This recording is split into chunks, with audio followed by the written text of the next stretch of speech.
We're going to do our regular meeting first, and then we will pick up with the Board of Ed for our conference. Excellent.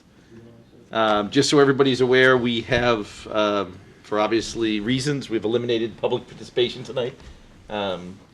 We do have some members of the press here, so hopefully it'll all get out, and we are just live, so that's good. But we didn't want to bring the public in on this card. So we will, for our budget packet, we will reschedule our public hearing at a later date as we see things go. Good. So first item we have is review of the minutes, voting record for February 20th. Someone want to make a motion for me? Move to accept the minutes. Second. Any discussion, questions, comment? Rebecca's on the line. Rebecca, you there? I am. Hi. Excellent. Good Welcome. evening. Hope you're feeling well and safe. Yes. Just crazy day at work. That's all. I think we're all having a few of those. All right. Any discussion on the minutes? No. Hearing none. All those in favor? Aye. Hi. Very good. First selectman. Thank you. Just a couple things. Just for future meetings, we do have, IT did implement a system that allow for a far greater number of public participants on future calls and two-way calling. The problem was the company was so backlogged in setting these up that it was not going to be available in time for proper notice. So that's why we're under this format, but we will have ability to engage public and have public That's participate. it's go to meeting, right? We So will- just yes, everybody's aware, yes. we tried to get it set up for this meeting. We, Yeah, it was a little backed they're up to just get it backlogged, posted. right. So we will have for the next ones, we'll be able to do it remotely in case we're not able to join as a group. right, That's but great. we'll also have the ability for the public to comment remotely as well. So we'll have that for next time. Awesome.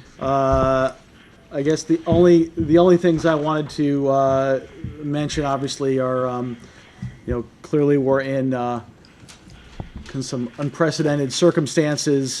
Just for this board's knowledge, as far as current year budget, I know we've had some conversations. Ron and Mike and I had a couple of conversations earlier that obviously, and we'll get an update from Deb later on, but we're in a fairly good position for the current fiscal year.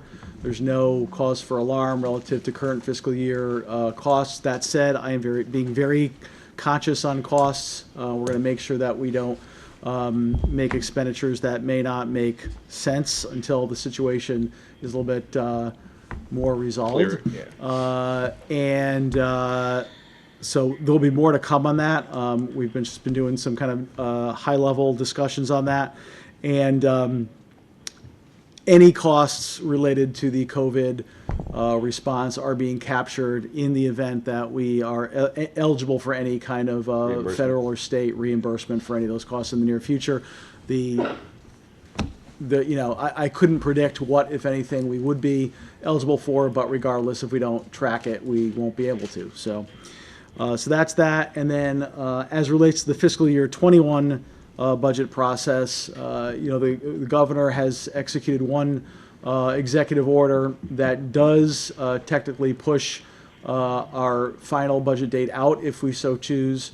Have been in conversations with both the Council of Small Towns and the Connecticut Conference of Municipalities, and I understand that there are future executive orders that may come down which would provide further guidance relative to municipal budget processes. So more to come.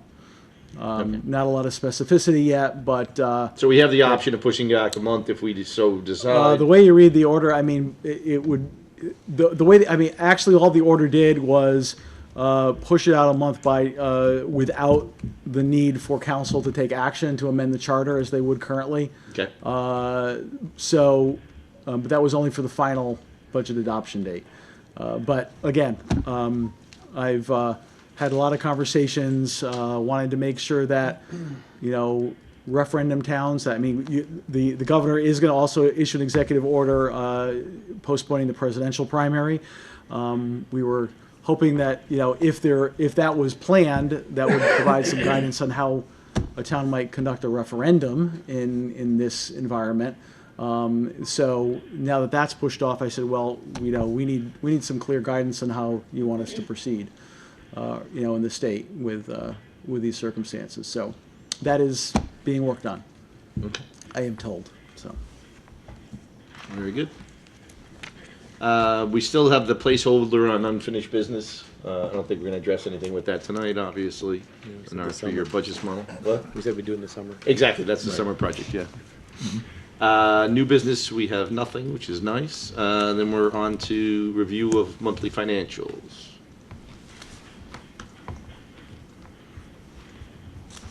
So I don't know if anybody had any specific areas they wanted to touch on. I went through, I didn't really see anything that jumped out.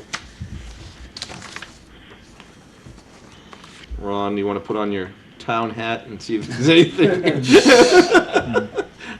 Well, actually, I have one that crosses over. We got 600,000 for the excess cost grant that came in. Is there, how much more do we expect to get, or is that it? Oh, you're talking on the But, yeah, board side now. So we anticipate getting another 150. Is that 150 from the true-up that was submitted on March 1st? Yes. Okay, so that was the additional, the 150? Okay.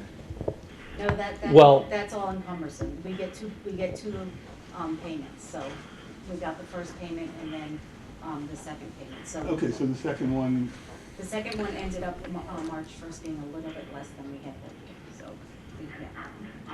You filed twice. You filed December We 1st filed December and March. and then March 1st.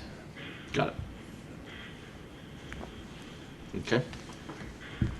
Anybody have any other areas, anything you want to call out, Ron, or any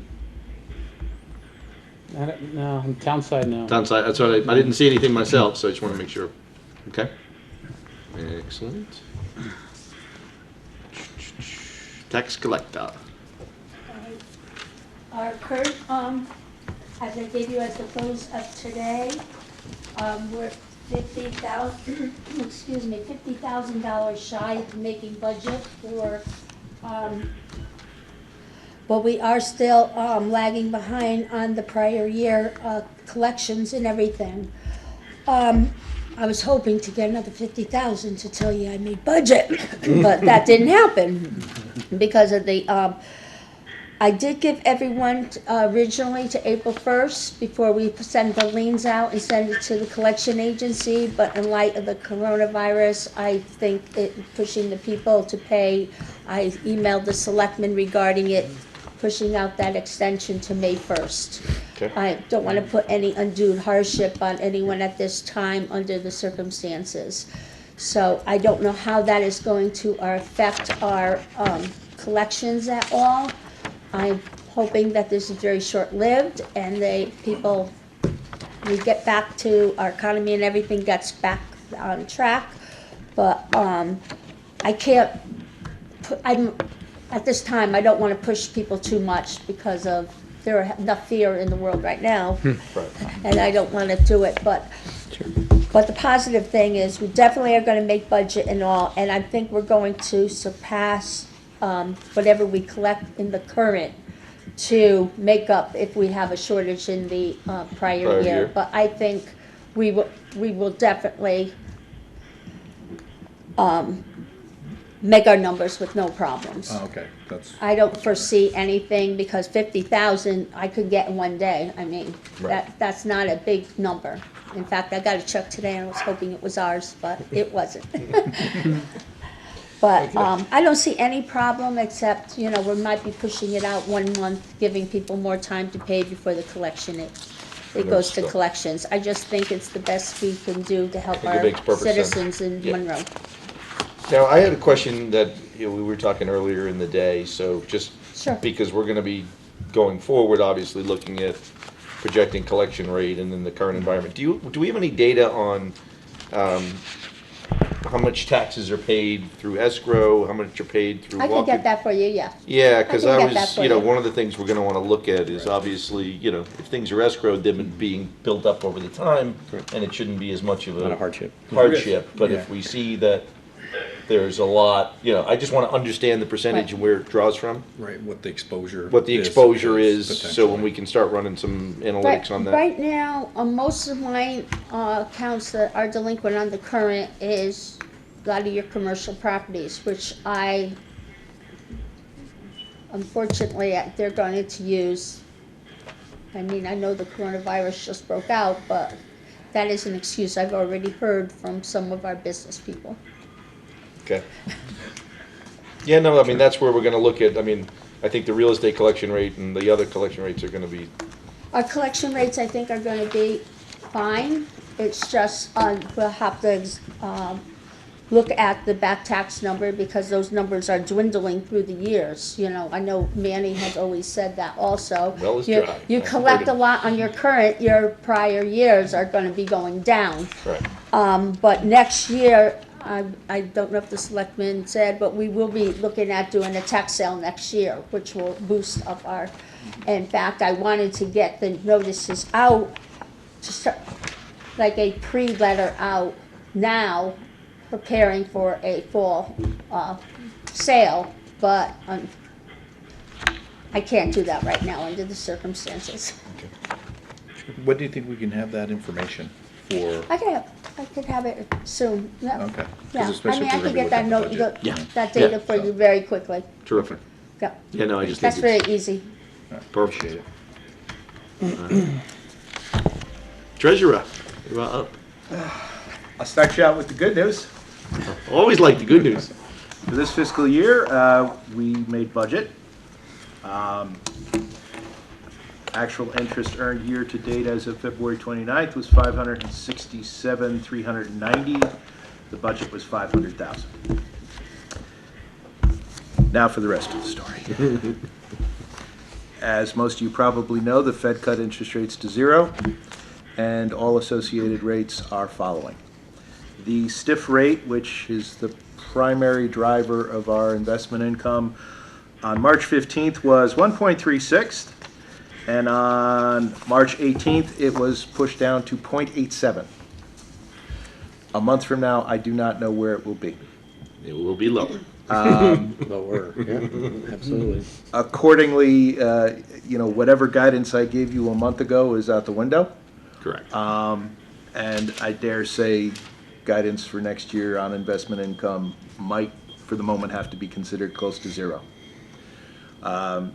You have an investment with Janney Montgomery Scott, which is in mortgage, I think it's mortgage-backed securities, which it'll yield you about $40,000 next year, unless those mortgages get redeemed, which with the lower mortgage rates, you might have Is people. likely, yeah. Yeah, so there's an issue there.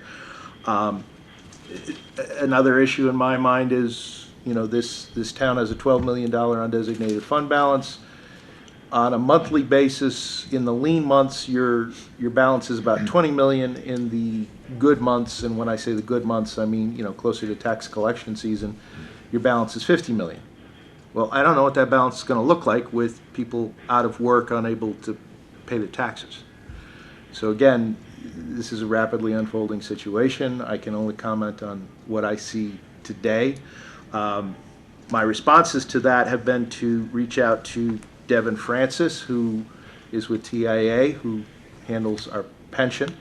Carolyn Fropp at Janney Montgomery Scott, who handles the aforementioned investment that we have. Carolyn's going to put together some ideas that are, more treasury-based investments. The difference that you have to understand is, rather than the total liquidity that you have in the stiff rate, now you're starting to talk about things that are perhaps tied up for 3 or 6 or 12 months.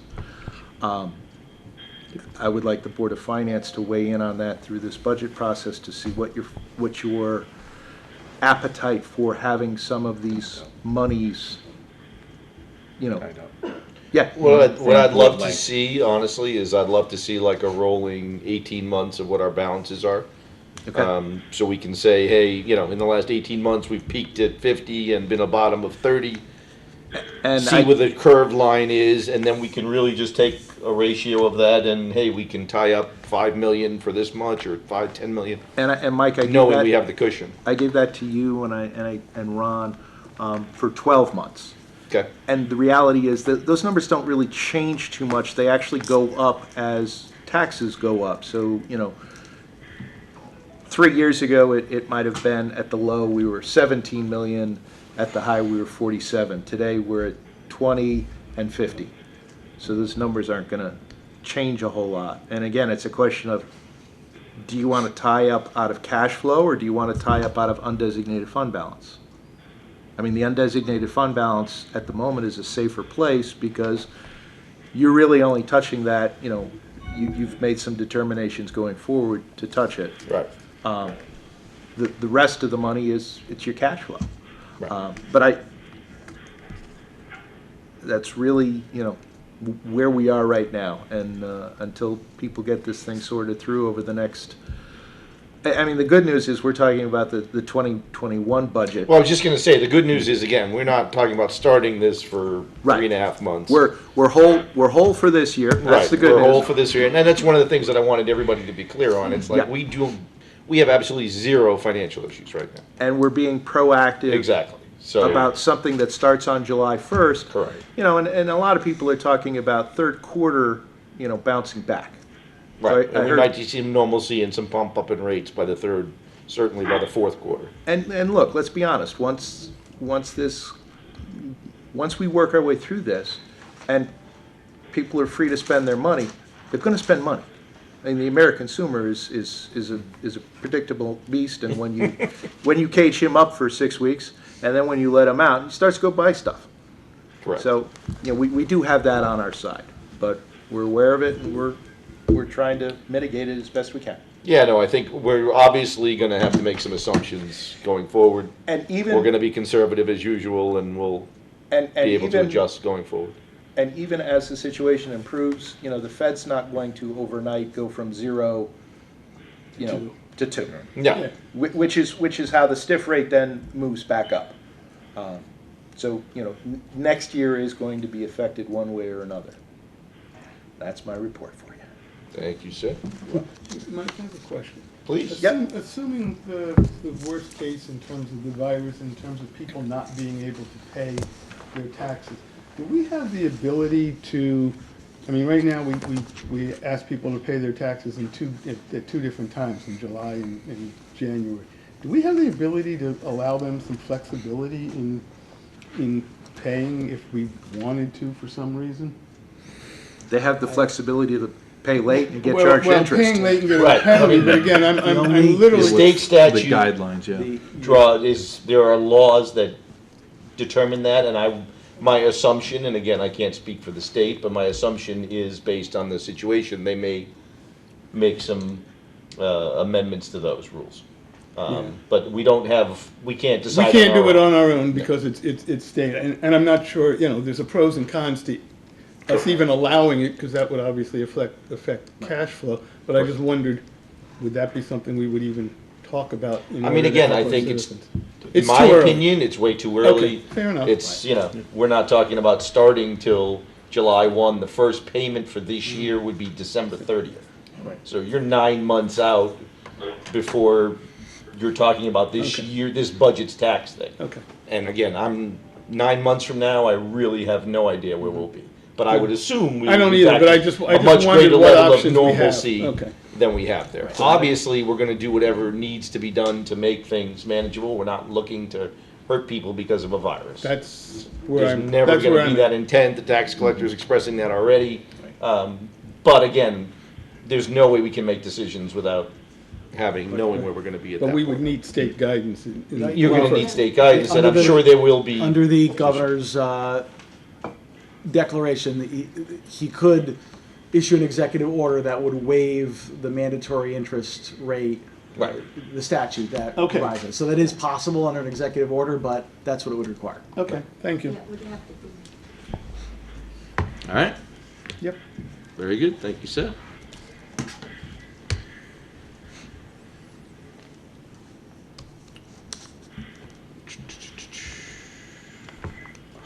Anything on Board of Ed financial reports? And then we're gonna go into the Board of Ed in detail, so probably redundant at this point. I guess for the current fiscal, Ron has the line, anything that was, anything on paper is probably not worth the paper it's written on right now. You know, obviously, there's a million things up in the air in terms of labor, contracts, transportation, a number of things. So, you know, barring all that, at the last meeting, we did approve a transfer in the Board of Ed. We're trying to make every best effort to, you know, to mitigate the current deficit that we're in right now. We had done a transfer earlier. I called it budget freeze round one, where we put about about $516,000 back in to fix that $300,000 plug, the $117,000 in transportation. And then we put the balance at the on that balance adjustment line at the end of the budget. On Tuesday night, we did another transfer, budget freeze round two. Obviously not able to save as much as the first round, but put another 220,000 in there. A lot of it came from facilities, but also went back to all the principals, all the schools, and, you know, sucked back whatever money we could take and put that back on that bottom line. So now that bottom line has about $318,000 on it, to keep trying to offset the current year deficit. But I mean, there's so many unknowns at this point right now. I don't know if this is for now or for later. I know we started talking about before, Yeah, but that's- current year. We're talking Current fiscal year, Current yeah. year Current and just. fiscal year. Yeah, I obviously figured, with- exactly, we'll hit current year now, and then Yes. once we start our budget, I mean, then we're going forward. Well, I was thinking with the It's- current year, it's with all the of that. shutdown and everything, and I think Ron, you might alluded to, what you're looking at for potential, you know, savings with the shutdown, or, Well, it depends how long we're shut down, right? What Joe said, we're looking at contracts right now to see. Yeah, and again, so everybody wasn't, I don't know if they were here before, but we were talking about, because I had asked about the bus contract and transportation, and legal is looking at it, and we should have an idea in the next week or two, I would assume. Right. You guys have copies in your packets. You guys had actually asked for I did, a yes. copy of the transportation contract. Thank you. Before this all came down. So you do have copies. Fortuitous of me. Yes. But yes, it is being looked at right now. Okay. So again, that's an obvious one. There are some, I'm sure, that are not as obvious, that we'll be looking at. It'll help us, of course, cover some of the shortfall we have that we were all aware of for a while, so. you know, utilities, or, you know. Yeah. all- Having said that, we're going to have some additional costs with the distance learning that. And I did see that that's up and coming up online, and Yep. We had a group that met, about 50 people, met in person and virtually, about half and half, to try to get this thing up and off the ground. We've been working on it since really towards the end of February, when we saw this thing kind of coming. We started working on it. It was a big part of our curriculum council meeting on March 4th. And then you know, the recommendation from the commissioner initially was don't do it. Because you're going to face all kinds of equity issues, equity of, you know, in terms of employment, with people all being able to do, you know, equitable amount of work, equity of access for kids, being able to get devices and having Wi-Fi, and then the biggest issue was equity in terms of special education and not being able, you know, having be very difficult to say that you're going to meet the needs of every individualized education plan for students, you know, without exposing ourselves to some sort of liability. So initially the commissioner said, you know, don't do it, just go into a full closure for now. And so that's kind of where we were, but then that changed very quickly, and the commissioner said, you know, get out and, you know, let's try to set something up for kids. It's not going to be perfect. We know it's not going to be perfect. We're going to keep working with it. Darlene has had a group that they've been working their butts off getting ready for the special ed piece, because it's huge, and it's going to be hard to meet the services of kids. I mean, we have kids that receive occupational therapy, physical therapy, speech. It's hard to do that, you know, online. yeah, But and keep everybody safe too. I mean, that's the that's other. the most important thing. Of course, yeah. Yep. But, there's definitely some areas that, jump out at us of, possible savings depending on how long it goes, like Ron said. But then, I don't, what are the unanticipated costs? I mean, we're gonna find out. One area that, in terms of special education is, there's something known as, and if I screw this up, I'll jump in, compensatory education, which means that if a student didn't receive a service during the year, that you owe it to them. And so, if some of these students aren't receiving services, during this, distance learning period, we may have a responsibility. And under normal circumstances, we would have a responsibility to make those services up, over the summer. So we could be looking at, extended. We always do, summer school for our special education students. That usually runs the month of July. We could be looking at something that runs July into August, and now we're talking about the 2021 budget Okay. I was saying that there could be a potential additional cost for next year. might be associated. Okay. Yeah. All right. Well, I guess we might as well jump in. So, to 2021, I know we're a little earlier than we planned, and I did warn Donna that we probably will start about 6:30. I don't know if she's strolled in yet, but I should make sure she's not texting me. I'm sure she is. The doors are locked. You're only 5 minutes early. Yeah. I warned her this morning. It might be 6:30. So. I think she was prepared for. She was prepared for 6:30. Yeah. I'll just keep my phone here. You keep your phone if there. she, We'll let her in. If she texts, I'll send her. So again, I just wanted to start off with a little bit of a statement. I mean, obviously, we knew this was going to be a tough year. I don't think anybody expected this. So I appreciate everybody being here. We did think it was important to keep this meeting going and keep on schedule.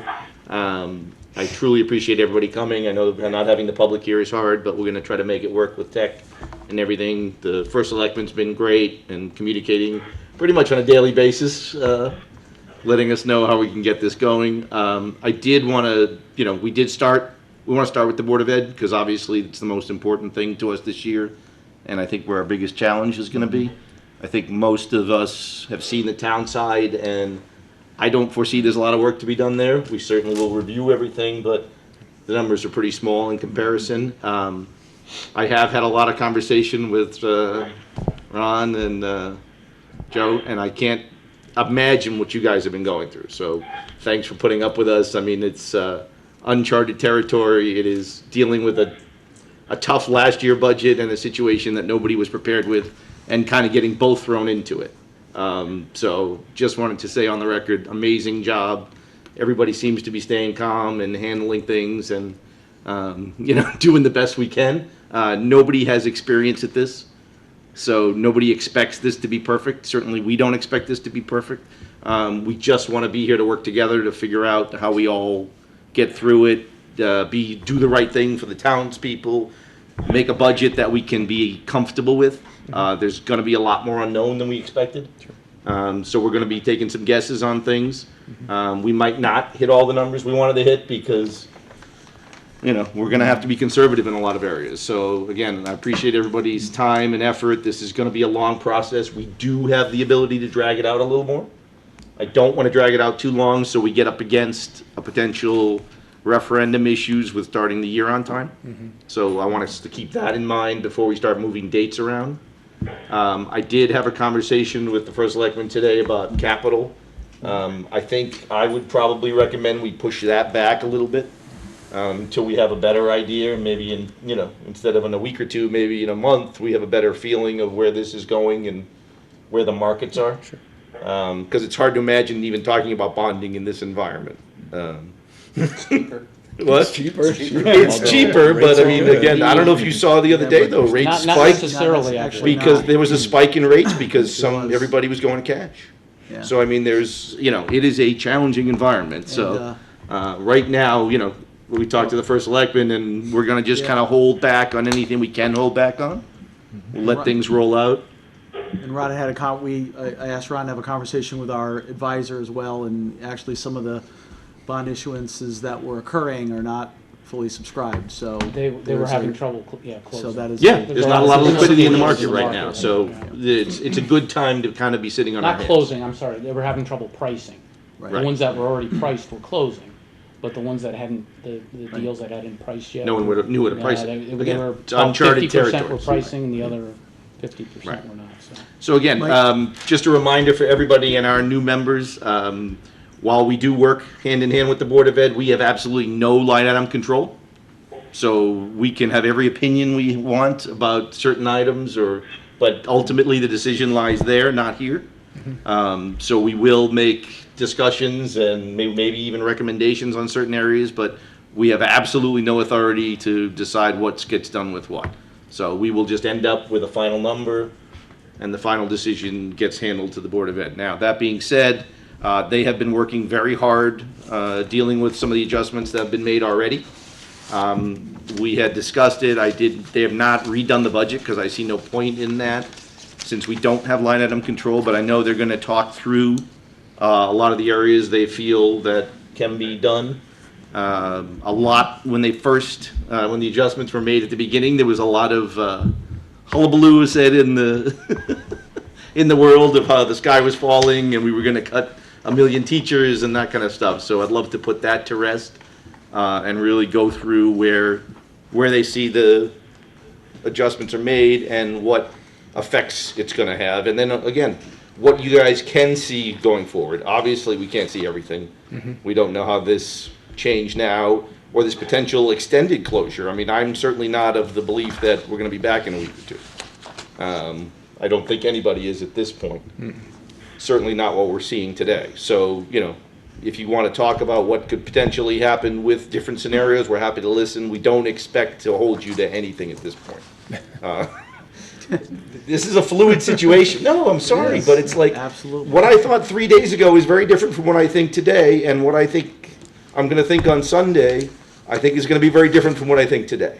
So we all just got to keep open minds and see where we see issues and figure out how we can conservatively go forward. So that being said, I'm opening it to you. We did supply a lot of questions, and we can go through some answers back and forth on specific areas. Obviously, I think the focus from my side was the big items.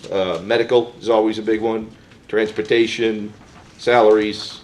Those are kind of the main drivers of this entire numbers. We're not going to spend a lot of time looking at $3,000 lines, I promise you. It's not what we do well. It's not our role. So I think we just want to kind of hit the high points and see where the challenges and opportunities are, and we'll go from there. Can I ask them to start with the revised reduction list? You mentioned that they've already put some stuff on paper. Sure. I'm looking at the list that was handed out tonight. Joe, the Yep. column. Yep.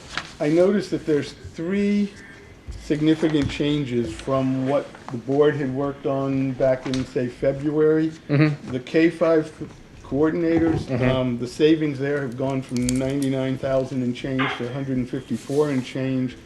The move of the alt ed to the high school had gone from 48,000 to $60,000 savings, and you've added a negative 67,000 for Monroe school psychologist, I guess that is.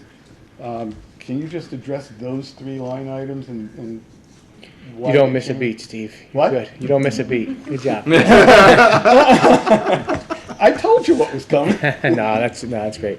All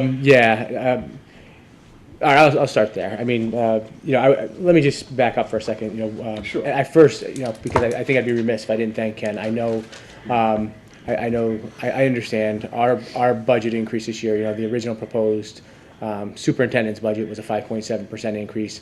I know the town has worked really hard to come in, extremely low, knowing that we have a bigger number coming forward. We had a reduction of $500,000 by the Board of Ed. So our initial 5.7% increase became a 4.88% increase. And Steve, before I get to your 3 questions. Sure. And I know you guys don't have line item control, and I don't want to go over this sheet in great detail with you, but what I just wanted you to understand, for those of you that may not have been a part of the budget workshops, was these were the adjustments after the superintendent submitted his budget. These were the adjustments that were made to the Board of Education budget, and probably between like 15 and 19 hours of budget workshops with the Board of Education. So you see all these transfers here and there, minus 3,000, plus 2,000, all that stuff, ending at the end with, what the Board of Education reduction was, which was $500,000. So that brought us from a 5.7 to a 4.88. Then it was reduced again at the first selectman's level, at $500,000 as well, bringing us to the 4.01% that we're at now. Just to put that into perspective, the two big drivers, and you hit on one of them, are the two big areas where we're where we've been struggling the most this year, and it's not, one of them is not unique to us, and that's special education. Special education, we have about unanticipated expenses right now between probably $600,000 and $700,000. I'll use $600,000 conservatively for our argument's sake right now. The other area we were under budgeted was in healthcare, and I know that's been talked about already. But $685,000. If you take those two together, the 685 and the 600, you get to almost approximately $1.3 million, which is about 2.2% of the budget. So, had that been whole this year, to no fault of anyone here, I think, our 4.01% budget is really now a we're looking at a 1.8% increase, with all the other things being the same. But Steve, to your questions, and so what we did was, after the first reduction, we got together and we put together a list, and I'd be happy to go through any of those other lists. Other items on the list, if you have any questions about, what that means for us. And then after the second reduction, you see the additional $500,000. Steve, to your answer, I don't have the original number, and I should, and you probably do. The K-5 coordinators, the change in there is one of the coordinators is going to retire. So initially, the number was somewhere around like $99,000. And the reason why it went up to $154,000 was the K-5 coordinator was going to bump a teacher, and then there'd be a differential there. With the retirement of that person, we saved the whole salary. So that's why that one's different. The alt ed to Massic change is it was $48,000. When we looked into it, $48,000 covered the lease. Our operations over there were net, which means that we were responsible for the lease. We were also responsible for the utilities and whatnot. So when we look at it, it was probably closer to $62,000 to $65,000. The reason why I put 60 is there's going to be a little bit of retrofitting here to put up a little wall. It's very small, but there's going to be a little work here. And then the last one was a change that we just put on today, because I was trying to account for it in the budget as we did it. When the budget was done this year, we've been in a state of flux with a psychologist. There's two psychologists at Monroe. They're both part-time. One is in the preschool, and one serves the K-5 population. We have not been able to fill both of those positions for most of the last year, and when the budget was rolled over from this year to last year, there was nobody in that position. We had other psychs trying to fill the role, whatever, but there was nobody in that position. So when the previous finance director rolled that over into next year, he took, all right, hey, here's all of our current bodies now. Here's our current bodies for next year, and rolled them over. But because there was nobody in that spot, there was no budget in there for that person. So we wanted that to be reflected here to get to the $1 million. Okay. I don't know if anyone has any other questions, but I'm happy to go through any of this. I don't have the need to go line by line. I guess the main question I'm looking for from you guys are comfortable with this list. I mean, it sounds like they've been fairly thoroughly vetted. They've been corrected, updated. I mean, yep. There's been a lot of work gone into this. It sure looks like. There has, and this was not done in isolation. This was done with all the principals, the directors, everyone getting in a room, putting stuff on the table, which is always hard for anyone. Nobody wants to give anything up. It's not the fun part, no. But people did it. I mean, and there was cuts made all over the place, and they did do it. The only one that's, and it even says an estimate on there, is the paras. The 80,000. We know we'll have to get to that $80,000, whether it's 4 or 5. And just by the way the bumping works, that's going to be a work in progress. But Okay. we're going to have to get to, we'll get to that number. Okay. So has anything on this list actually been locked in stone? I think I've heard that All Dead is definitely coming back to Massac. Is that a done deal, or am I misunderstanding? I mean, I think the official answer would be that nothing is set in stone yet until the Board of Ed Votes on it, right, votes on it and wants to do it. So we did, Steve, though, to your question, we met with the alternative school students. There was a lot of anxiety around coming back to Massac, and deservedly so. But we went over there, we talked to them. We were actually supposed to have, so we want to make them a part of the process to come back to Massac, to make that as smooth of a transition as possible. But we were also supposed to have the parents in on Monday, but then, life happened here, so we haven't had a chance to have the parents in. But I think easing that anxiety, seems like that should be a go. So to date, that has been the one that has been the stickiest move.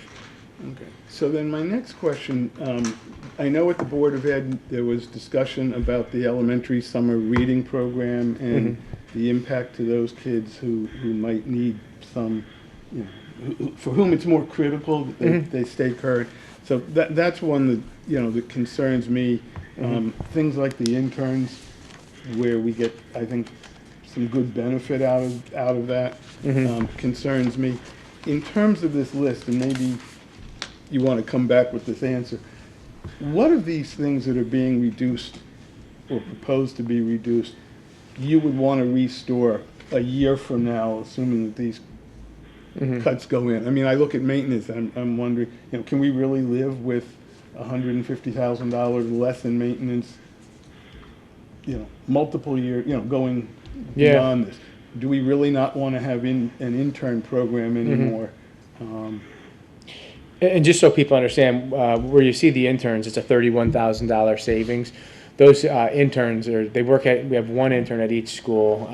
We pay the universities. These are folks that come in, they intern with us for a year, and most of that time is spent basically serving as a substitute. So we get a lot of value out of them. We put them in classrooms. We don't have to call in subs. They're kind of, to some extent, free subs. And then we lose them for about 8 weeks when they do their student teaching. It's $16,000 a person. So, it doesn't the numbers don't add up when you look at it, $31,000. But what it is if we're not, and what we've done is we've eliminated the interns, and so, but what we had to do was backfill. We had to increase the line. We will have to increase the line for substitute teachers, because if they're not there doing it for free, so to speak, then we're going to need someone to do that work. And it is a great place, like you said, Steve. It's a good testing ground for us. We've hired a lot of our interns. For all intents and purposes, it's a 1-year job interview for them to see if it's a good fit for us. I don't know if that would necessarily be one of the first ones I'd bring back. It's tough because there's personnel things, there's curriculum things, professional development. That's we are decimating our conferences and professional development, and that might be fine in a year, for the year, but that's basically our research and development. That does concern me, in the long run. The maintenance does concern me. I mean, we had gone through, especially during the board workshops, we had gone through those lines pretty thoroughly. And then we came up, with another $150,000 that, we all know if a boiler goes or something big happens, it's going to be a tough spot. But A lot of that's been cut this year, too. yeah. Right. To fill the gap. So my concern with making these reductions is if we need to, like in maintenance, or we want to, and maybe the interns aren't the highest priority, but I'm using them as an example, we want to bring them back, I'm really wondering whether reducing it this year, only to have to add it back in a year, automatically builds in, if you did everything, builds in another $1 million $1 increase a year from now. Yeah. And what have we gained? We're simply pushing off and putting more pressure on the following year's budget. And that's where some of my concern with these reductions, forget the individual items, Yeah. but the dollar value in total. Okay, Thank you. thank you. Okay. Should we jump on medical? It's always a fun one. How do you want to, so you want to go through your, Yeah, I mean, so Q&A? yeah, exactly. So for the first thing we had the questions on. So basically, we had a little section on medical. It's obviously one of the biggest areas. It should be easier now that we have, which should be a fixed cost Yep. going forward. So what we were looking for was any potential variables that we weren't seeing. So the first question we had was, for the last 3 years, how many employees have changed enrollment during the plan year? Basically, if somebody starts a single and adds a +1, and if there's a track record of that, and are we building in for that cost? okay, so you could see there is a little bit of a track record for that. And Fairly consistent, yeah, so which is nice to see. has that been built in? No. No. Okay, good. So, which I'll address that a little later. Well, I can address it now if you'd like. Sure. So, and we have the same issue on the town side right now. We budgeted at 10%. The estimate is coming in at 6.5% for the medical increase. Now, when will that estimate become a firm number? April. That's not too late. Okay, so the So we six. might have time at this point in our lives because Yeah, yes, actually. To wait for a good number. Yeah, I mean, just for the town side, I mean, either way, I was gonna come to you with a recommendation that we probably can ease back a little bit from the 10%. Right. If we don't have a solid number, I don't know that we'd go all the way to 6.5. Right, it's but we still can an certainly estimate. look at 8, you know But what I mean? to your point, with a potential delay, we may get some real numbers in time. The other thing is what's this whole situation going to do to the state's plan? Well, And rates, I don't. yeah, I mean, does this affect medical? Does this go through the it's a It's an great unknown, point. yeah. It's an unknown. So, So that's why I was saying if we could have a firm number, it would certainly make me sleep better. yeah. So when you But say at there's least we don't guidance, set it. I'm sorry. Good. So when you say there's guidance now of 6.5%, is that Brown and Brown's concurrence? Is that from the state? State. That's from the state. That's from the state. Have they weighed in on their feelings about whether that's a really good number or it contains a lot of risk? Well, No. the state is not gonna, no, I mean, it was basically a budget guidance estimate number. That's all they gave. And it was very, full of disclaimers, right? yes. And in talking with the town and board of That's ed why I want to. consultants. If we could have a hard number, I'd be very happy. Yeah, no one's saying to budget it Right. 6.5, so you want to leave yourself certainly some Wiggle room. rate movement contingency. And obviously, on the board side, But now that we have this, what looks like fairly consistent numbers for the past 3 years, we can factor that into Yeah. a calculation pretty Yeah. quickly. I mean, so if you go to, it's handwritten, so if you jump to 3, spreadsheet showing the medical calculation. So if you go to pages marked 1 and 2, so after your 3 Right. 3 question pages. So this is the initial calculation that was done by the prior interim finance director. They handed it out. So. Oh, do you need a copy? He was at his locker. Yeah, a big thick package Good here. call. Extra copy here somewhere. Oh, that's right, we're supposed to be practicing social distance. Yeah, exactly. Get away from me. We're not supposed to be sharing. So page 1 is the calculation that the numbers are in the budget right now. Okay? So go to page 2, Okay. and what I did was I took the current year numbers, rolled them forward, Right. and this is a kind of a 2-phase calculation. The top part of the calculation is showing that is showing where I'm projecting the numbers to be in the deficit that we're gonna have this year. So if you see the bottom green outline number, the 685, 870. 870, right? Okay, that's the combined medical and dental deficit at this Okay. point. So we had talked 700, so we're right around that neighborhood. Yeah.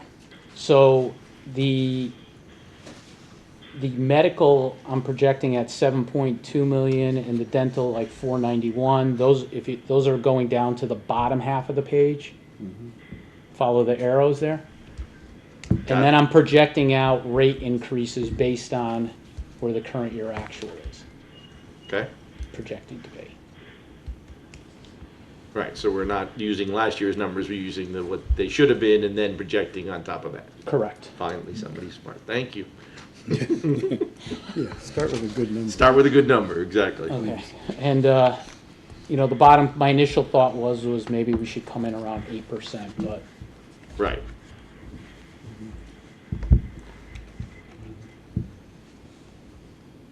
And I think that was something. So at Brown and 8%, Brown you're said. looking at about 130. yeah, so there's some,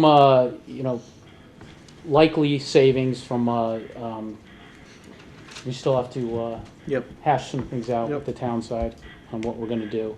But there would be 115 in savings plus some additional savings with, on the consulting on side, the right? consulting side, yeah. But then we want to build in some additional rate for the, Well, that's- I would say this contingency, what we'd have to look at is how does this contingency match up with that, yeah. right. I mean, I would imagine, there's not that many numbers, I would think you still got a good cushion there. Okay. Yeah, you've already made enough of an assumption here. If you're gonna fine tune with other small numbers, it's not gonna get you any better. That's exactly what I'm thinking. Yeah. Okay, so there's a potential savings there of 130, round numbers, that's up to today's numbers. You mean off where the current budget is? Yeah, So it's actually, if you go to the far right, proposed changes, the net would be like 104,701, approximately. approximately, yeah. Yeah, it was 701. But that would be giving some contingency off. Got it. You Yeah. left off the 25 cents. Exactly. Yeah, with 25%, We'll call it 100 grand. I teed that one up, sorry. Yeah, I deserve it. As usual. Well done. Okay. All right, Excellent. so that pretty much, I don't know if you want to go back to 2, that kind of just, 2 goes through the potential issues, why we would need contingency. I think Right. That's. Of course. Okay. All right, so question 4, does Brown and Brown supply they did supply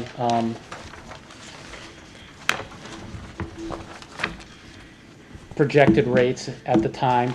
Okay. So if you go to pages 3 and 4, the top of the page does say 1920 contribution sheet. Right. It was 2021 projected Got for it. when the budget was calculated. So, and that's by bargaining unit, Okay. contribution rate by bargaining unit. And they came down to some numbers that the prior interim director of finance used as he did his own calculation and compared. Okay. And then I did the roll forward calculation. And if you look at go back to my sheet, the 10% comparison I came up with was darn close to his number. Yeah. Those are the 2 green highlighted Got it. boxes.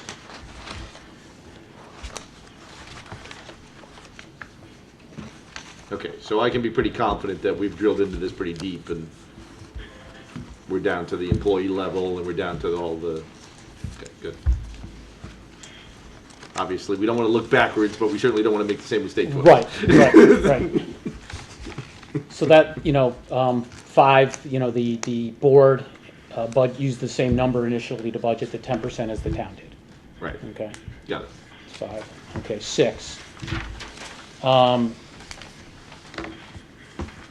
There's a couple things here. So Yes, just so everybody's clear on this, so I was, I don't know why, but I was going through the CAFRs at one point, looking at the medical history and noticed there was year that dropped off fairly dramatically in employee contributions.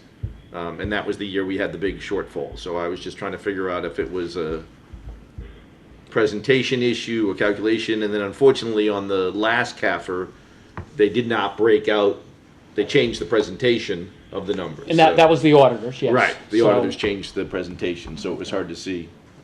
Where, the yeah, where the contribution difference was, or what if there was a, So if you want to go to page 17, I actually copied the page from the CAFR and went to the detail. So that is broken out down at the bottom. beautiful. The top three numbers, the employee, the retiree, and the COBRA, to be consistent with prior years, was the actual charge for services. The last two numbers are the employer contributions, which last year were made up of two different numbers. The actual board contribution and the end of the year transfer. Right. Okay, so for 2019, that was 2.6 million. If you look at, I wanted to make sure we were comparing apples to apples. The town had a couple of the numbers you pulled from the CAFR actually included the town dental. Okay, We are no longer self-insured for the town dental, so those numbers got pulled out for fiscal year 16 and 17. So if you look at the middle column, actual, I said actual per review, per my review, those numbers, you're comparing apples to apples numbers there. Back in 2016, there was a $173,000 reimbursement that was incorrectly categorized as a employee contribution. It should have actually been a reduction in claims paid. got it, So that inflated the Inflated number the- for right. 16. got it. So That's why the drop off, the drop off. so it was almost flat. It then was for almost 16 and flat, 17. yeah. Got it, and then a bump up in 18. And a bump up in 18. 18's number was actually inflated $100,000 also. There was a transfer between the dental and medical. That was picked up as a contribution. Okay. Okay. No, Yeah, with these- how? I was starting with Okay. the contribution. medical I mean, bookkeeping issues over the It's good to think to have, like, what is the base, because the number of employees contributing are gonna be varying from year to year. So, if the number of employees that are contributing were all the same, then we'd have a good baseline. So, do you have a percentage of what the employee contribution is from a year-to-year basis? So it varies by bargaining Yeah. unit. Right. Okay. Okay. It gets complicated, So- yes, we do, Yeah. but it's complicated, but. I think for the current year, the average is right around 19 and a half over all the bargaining units if you. But just to be clear, so it was higher and then got brought down when we went to the new plan, correct? Yes, that was all part of the negotiations That with was, the unions. right, Yep. exactly. So Yep. were we at like 22, was that remember 21? I don't know if it was that, maybe 21. 21, and then Yeah. it could drop back down, and then 18 it's and gonna 3/4. incrementally come back up. Yes. If that, my recollection is correct. But it does vary by bargaining unit, so it's a fairly complicated calculation, but. I would imagine so. But I it feel looks like now the numbers make a little more Now sense. the numbers make a little more Relative sense. to each other, given that there's underlying Correct. differences If in you put people, things in the wrong differences account, in it does race. make things complicated. If you look at Yeah. page 3, you can see, by bargaining unit, it's that red numbers, yours are all in color too, right? Yes. These here. It has, so it shows, with teachers, with administrators, 12-month secretaries, 10-month No, secretaries. Right. It shows the premium cost share for Got it. each of them. I think the green numbers, I think those contracts may be open, that's why. Okay, That makes sense. makes sense. So how many contracts do we have open now that would take effect next year? That will take effect next year. Teachers will take effect next year. And I think secretaries and custodians coming up. Coming up. Yeah, we were supposed to start negotiating next week, actually. Okay. Well, the teachers are done. The teachers are done. So And I'm, Yeah, it's not open. Drawing a blank. it's not open. Right. Teachers are done. Is it secretaries and Secretaries, we're custodians? starting on the 25th. With, there's two of them we were doing on the 25th. I forget if it's paras or custodians, but there's two of them. I don't think it's para. I think custodians. Custodians and security. All right. Yeah, The custodians. negotiations are starting, but they're not gonna be concluded for the 2021 school year. They're gonna be concluded and will go into effect in the following school, or am I wrong? They'll be Only in. teachers you do that far in advance, the rest will start July 1. Okay, okay, thank you. Yep, okay. But obviously, we're on hold. Well, Yeah, because we're starting the 25th. right, I was thinking the way the teachers are done way in advance, Yeah, the teachers- others are not. Teachers are different because Got it it. goes by your budget days, the rest do not. And so we would be doing, negotiating now for July 1. Okay. Okay. All right, 7, medical reserve. Yes. So page 18. So this isn't final. Okay, it's I think I've heard that before. Yeah, it's still, the, Please golf all day. I don't know. yeah, so, it's final because the runout's still happening. It's small change, but, So we're still dribbling in. we're still dribbling in. What's the hard close? Is it a year from the? I think it's a year. Yeah, I think it's a year, yeah. Right. So they did reduce the. So we technically could have 3 more months to yes. keep it open Yeah. Yeah. before it can be 100% put to bed. Yeah. And I'm gonna say about 5-6 weeks ago, we had a claim come in that was like, I'm gonna say it was like $16,000, and what had happened is it had been kicked out initially, and then got refiled. Resubmitted, and right. Resubmitted, yeah. So do we have any feel for how many might be out there and what their value would be, or we just have to wait till they trickle in? I mean, we're really down to, Yeah. nothing's really of significance. A lot of the stuff that's coming through now is real small, Okay. $120, you know. So. Right, exactly. I mean, But to Steve's point, do we have anything out there that you're? Nothing we everything is- know about. No, yeah, but But is again, there if somebody potential? decides Yeah, no. to send a bill in, yeah. But they have a hard cutoff date for when they can submit a. Yeah, so prior I payment? actually haven't seen the contract. Okay, I don't even know if I don't think you've seen the contract either, yeah. So Oh. this contract goes back years, so we'll have to, it's, from what I've been told, typically it's a year. right? That was Okay. I don't know where I heard it, but Yeah. I think that's what I was told as well. So my A year assumption from is when? from the plan ended June Yeah, 30th so the last plan year. ended- June Yes. 30th should be the end. So, So you potentially got 3 more months. Okay, that's what, okay. Right. Okay. now the last of the big claim, I mean, July and August, big claims were happening. That was- Okay. All right.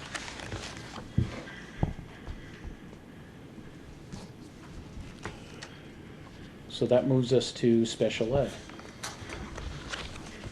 All right. Okay. So, yeah, again, so last year I know we had concerns, and we had trouble getting our heads around the numbers. So we kind of talked about a $400,000 contingency on our side, and it sounds like that's a little light. For what the you're telling- current year. For the current year. Yes, yes. So, I know we had talked about back then having a full spreadsheet, having, how do we get our heads around this better? Are we more comfortable with where we're at? Do we feel like we've got a better grip on it? I think Or we're, is it just a wild card that we gotta figure a contingency for? I think it's one of the things that we did No, that I mean, was. it's not us alone. I mean, No, it's not. I know Mike, Trumbull's got Joe could- issues. Joe I mean, could I speak know to that, there's a yeah. number of towns who have issues with this. No, I'm I glad you just said didn't know if that. there's a better way that other people budget for it. Is there another way to Yeah. address it that's, I mean, I'm glad you said it, Mike, because it's not endemic to. No. It's not endemic to Monroe. I mean, just on our borders, it's happening. I mean, I could list off. No, you read it in 15 every towns school easily, district, yeah. it's growing fast, it's a larger piece of the population, and it's almost impossible to come up with a number, but we have to come up with a number. And one of the things we did this year was even all the way up to the night of the budget, when the Board of Ed adopted the budget. In the past, we had only included those kids that were included when, the special ed department, presented the budget to the superintendent. So that would be in like November, but between November and that night in January, I think we probably picked up another 4 high-cost kids. And we've picked some up since then, and that's the biggest wild card. Is the 2 biggest things happening is increased enrollment. You get people that move into town with an IEP. You have no choice. It doesn't. You have to adopt their plan as is. And then the other one is, again, this is being felt all over the state, is social emotional wellness, mental health, and behaviors are just, I don't know what it is. I know you read about it all the time, about anxiety and whatnot. So it's difficult. We do not, so we have budgeted for those kids that were included as of, I think it was January 21st was the night of that last Board of Education, when the Board of Education adopted their budget. We've captured those kids in there. We do not build in, and maybe some districts do, we do not build in for the possible entries in the next year. And maybe that's something that we can do, but we've never done that. We've always included the kids that we have. Yeah, but has there have we tracked any consistent do we pick up a number of kids every year, or is it a stand, Yeah, we do. I just always like to look at his. Right, That was our yeah. question. Right, exactly. So If we if know you go to page- on an average year you pick up 3 extra kids, then maybe we should talk about Budget budgeting for for it. 3 extra kids. that's And what does it where cost I'm at. Right. on an average for each of Yeah, them? I've got, If you go to let page, him answer. Especially if it's not a I've got full question. year. if you go to page 21, Darlene prepared a graph. At the bottom of the graph shows excess cost.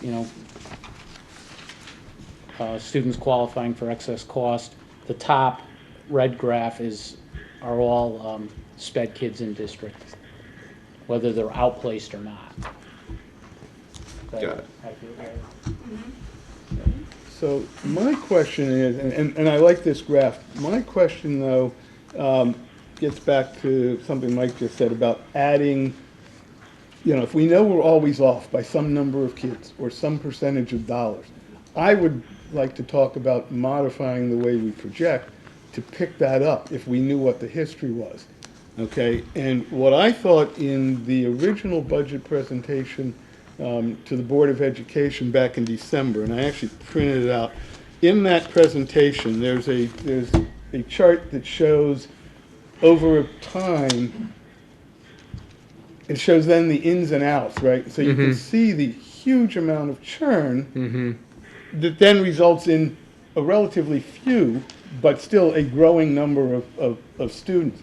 The question is, in my mind, if we did something like this for the past 3 or 5 years, and we saw that the budget was built on X number of kids, but by the time we finished the actual school year, we were at Y number of kids, and that number was whatever it is for the last 3 or 5 years, then maybe we use that to increase the number. Right. I'm trying to I figure mean, it's out funny, you go 16, methodologies 25, 17, to get us 23. as We should be 18 accurate this as year. we can, and I don't Patterns. personally have a problem saying we've got all these unknowns because you've documented all the ins and outs. Is there a way to do that? I don't know whether you have the data, I don't know whether it's a lot of work. We just started to track, there was another chart in our budget presentation that is labeled trend data, so how many kids are moving in with IEPs, how many kids that was in the summer and then throughout the year.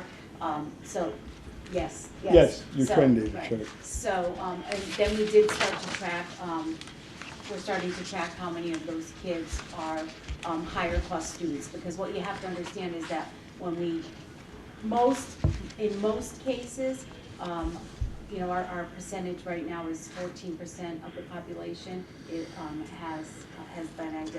have been identified with students with IEPs. So most of those students get absorbed into the programs that we already have in district. But every once in a while, we get a student who moves in that's high cost. And we have no choice whether they're either in a different placement or if, their program requires other outside services to come into the school district, we have to adopt that IEP.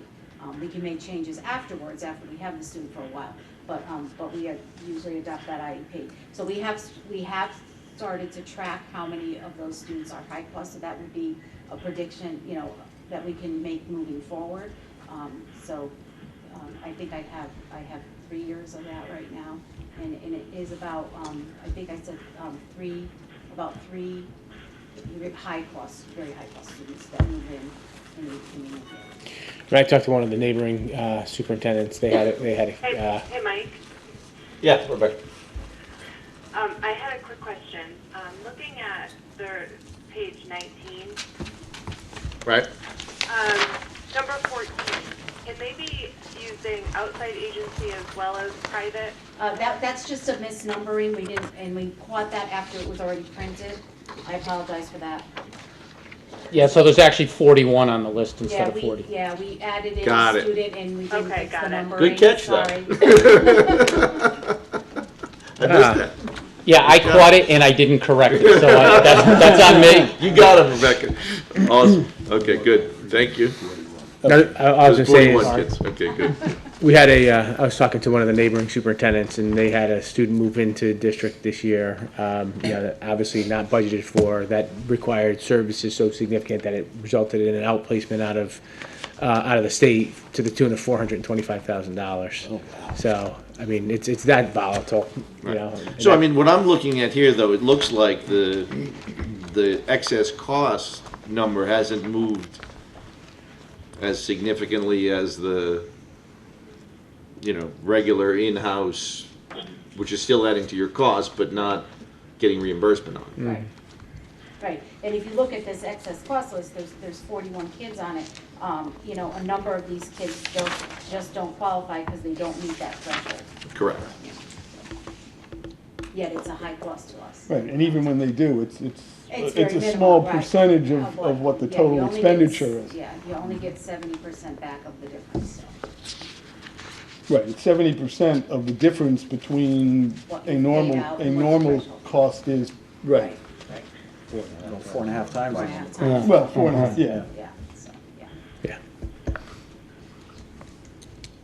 Yeah, so any other additional information, I mean, personally, I'm, just speaking for me, I would have no problem upping a special ed budget to include some estimate of the unknowns, if we can establish what that is with some real history.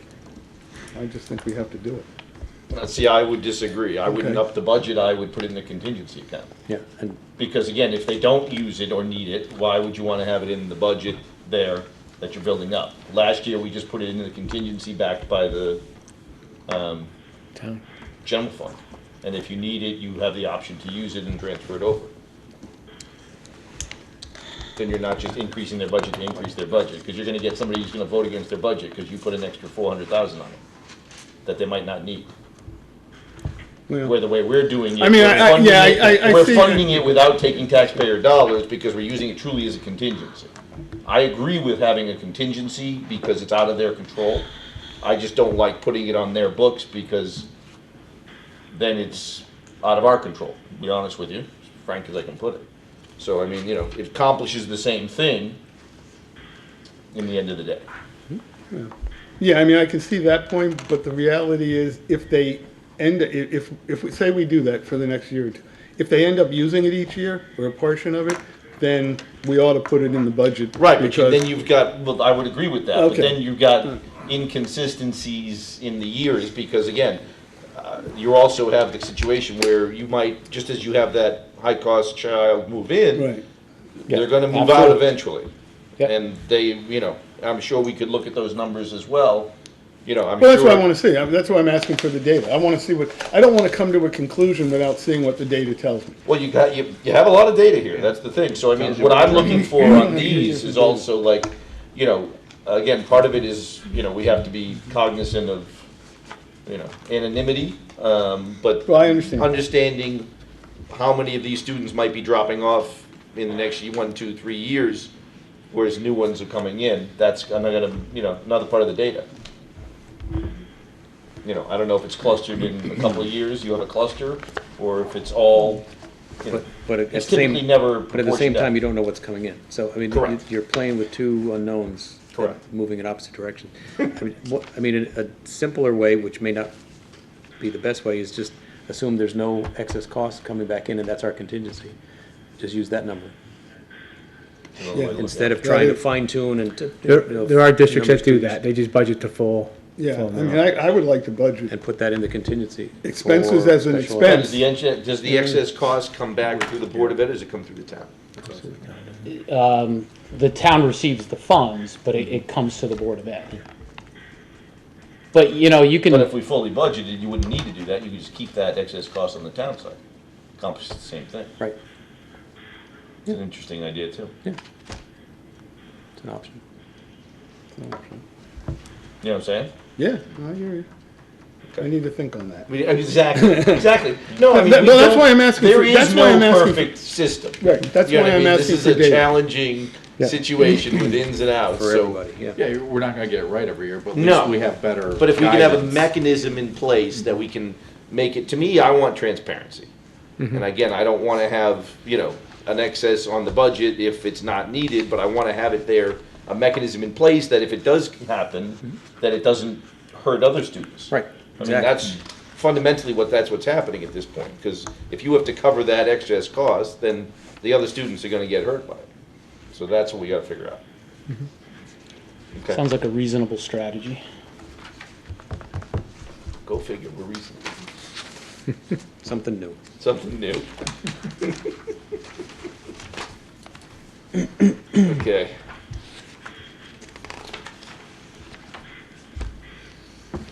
So we have the actuals, we have the enrollment. So let me just understand, just so we're clear. So the numbers we're looking at today are based on January enrollments? Yes. The number, this, 464 number? Or not? What number, what page Yeah, are we what- talking about, Mike? You talking the enrollment number? Enrollment numbers, yeah. Yeah, so where it says current, it's, that is as of yesterday. Oh, that is of yesterday? Yeah, Okay, so, great. yeah, Oh, that okay. would, Wow. The other bullet points here are from the October 1st numbers. So I did the October 1st number for 2019, 2020, and then Ron wanted me to put the current number in also. Good. So, yeah, so that's to date. So since we had 441 in October, now we're up to 464. So all of these dates for all of these prior What? years Yeah, are all big jump. October October 1st, 1st, right. which is the official Which reporting is the date. official, right. Reporting date. Okay.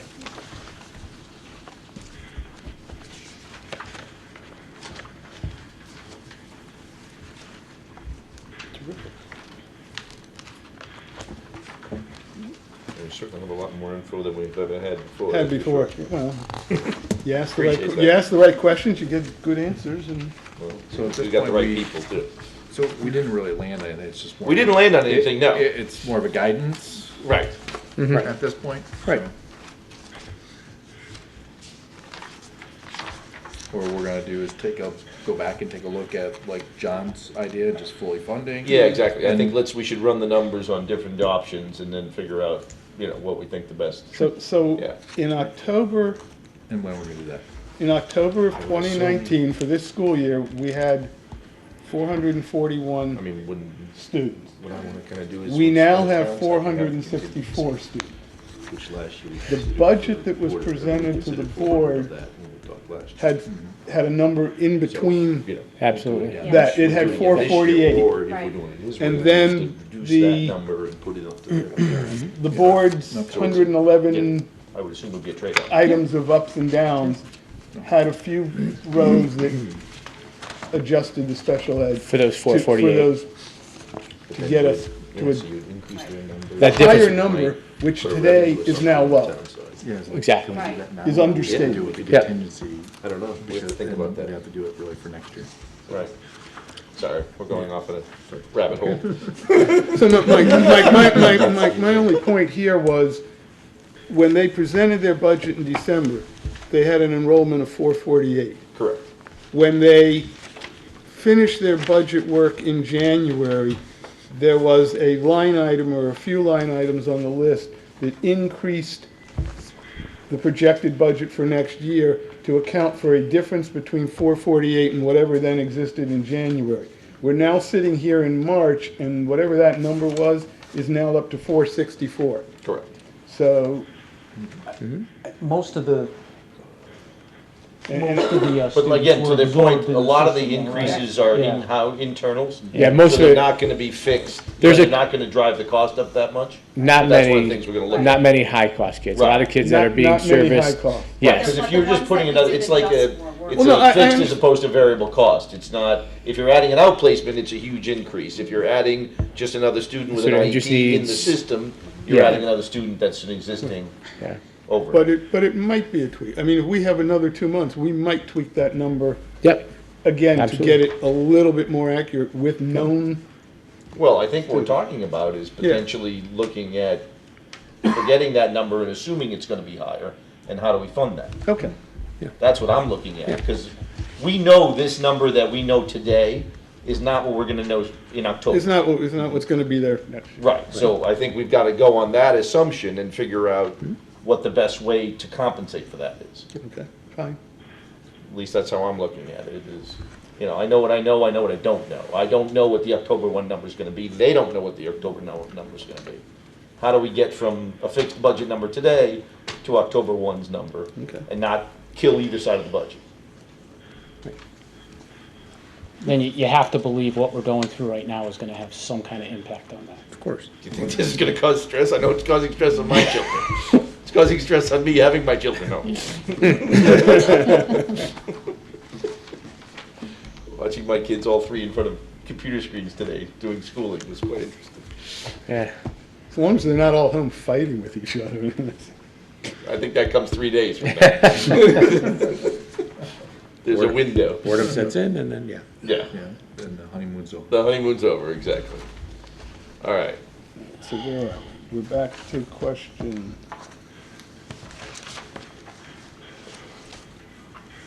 So I think we're through the methodology. We're talking about October 1 dates. Yeah, equipment. Is there anything else on special ed we haven't expressed a concern about? I don't think so. Pretty thorough. The only thing I want to mention is I had Please. given you that letter today. Yes. I mean, that's still a big unknown in the state. Yeah, we discussed it a little bit. Joe Okay. brought it up when he was making his opening remarks, basically saying that we may owe forward services. I would hope the state will, make some adjustments to some of those rules, but I would again, hope so too, but we are open to what their discretion is, so. Okay.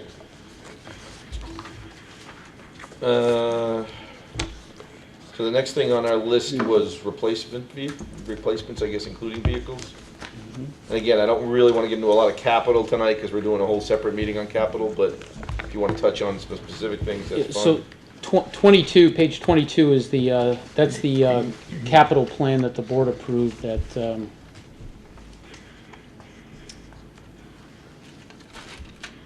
I don't think any of this actually, none of this actually made it into the, is in the capital budget right now. It's in the capital plan.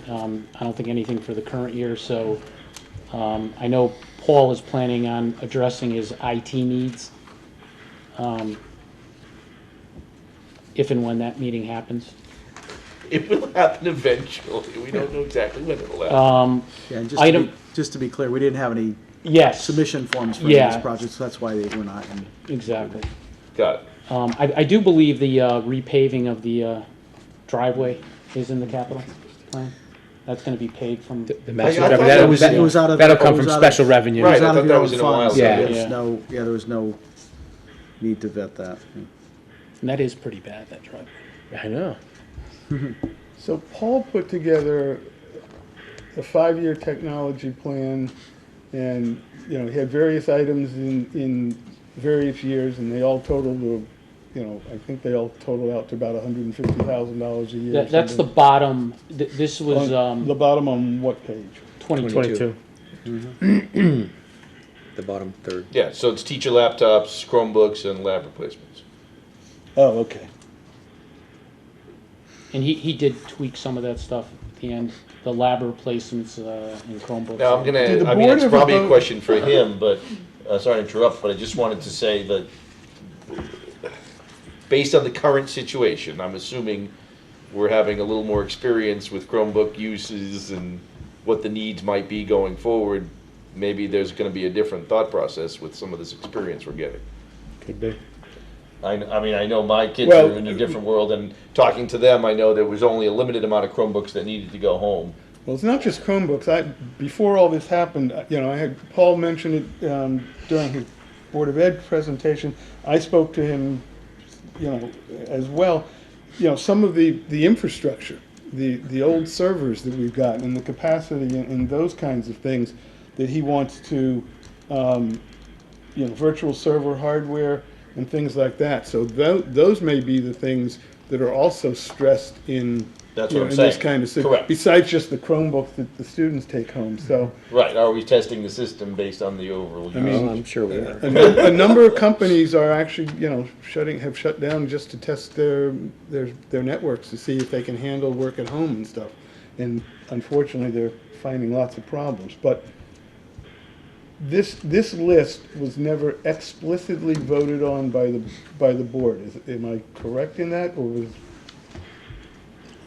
No, I think it was presented to the board. It was presented, Yeah. but did I the don't know if it board was say voted. we're endorsing? I mean, it wasn't part of the motion for the expense. No, it Budget. happened the meeting after. Did it that, I happen? believe. Yeah. Okay. Okay. We're done with this. Okay, So pages 23 through those, that's probably hasn't been, I think it's been updated. It doesn't encompass everything you guys want. Probably talk to facilities and get, but it's a pretty good inventory of what's out there right now. As far as the pages Right. 23 through 29. So, Mike, I have a question. When they have wanna see the various John Deere. pieces of equipment, or, various things, vacuum cleaners and stuff like that, is there a limit or a clip level that we have said, the board has said, you should include things less than X dollars in your operating budget, and you should come to us for things that are greater than X dollars? Or we have to do this like at some point sit down and say, hey, this is, if you want to replace this stuff, you need to include it in your budget, and I can tell you this, our capitalization threshold, right? Right. Previously is $5,000. I think the auditors are recommending that we I bumped that up. bump yeah. that up. Yeah, typically it's a dollar value based on capitalization or expense. okay. You're not gonna capitalize $1,000 piece of equipment. It's just, and it's also lifespan. Useful life, yeah. Right. So No, the I just majority wondered, I of mean, the I know small in the stuff business is gonna world, I go know, through- the companies set a value. I didn't know whether we've ever gone through this and have given the board direction, because I look at a bunch of this stuff and say. But again, you have this to be is very small careful dollars. about giving the board direction. Because we can't, by Correct. law. Well, no, but we can say, we're not inclined to fund a backpack vacuum Yes. cleaner through our, Well, through I town capital. think this is an but- exhaustive list of assets. I don't think this Yes, is it is. capital versus. Correct. No, it isn't. So that's No, why. I'm asking a general So the question. only like thing that. we've gotten involved in is things that have been requested through capital. Okay, And then, honestly, back in the day, Chromebooks were in the budget. yes. And to try to help them get their budget passed, we pulled them out and Correct. and capitalized them. Correct. And we've done that with some of the larger items. So typically, in order to work with the board, we've taken some of the trucks and some of the big items that used to be in the operating budget and pulled them out to capitalize them. That's the only guidance or help we've done Okay. in the past. But the majority of this stuff just goes through the budget and then when we're trying to work through the budget numbers, well, hey, we can take your budget down if we bond that for you. So everybody ends up in the same place, Right. and it helps the Okay. numbers. So that's really the only involvement we've had in it.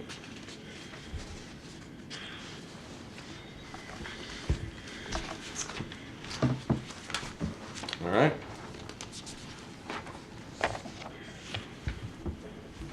So, we on to transportation? We're on to transportation. So 30 to 40 is the contract. So the relevant part of the contract that is being looked at is the term on Yeah. page 1. So, and Last again, that's paragraph being on looked page at 1. by legal counsel right now, so I don't, Looks pretty black and white to me. I don't know about legal counsel, but.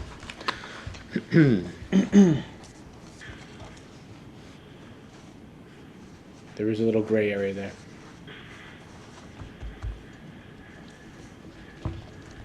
Well, that's what you pay lawyers for, to put gray area in contracts. Correct. And then you have to pay them to take it out. Exactly, that's how it works.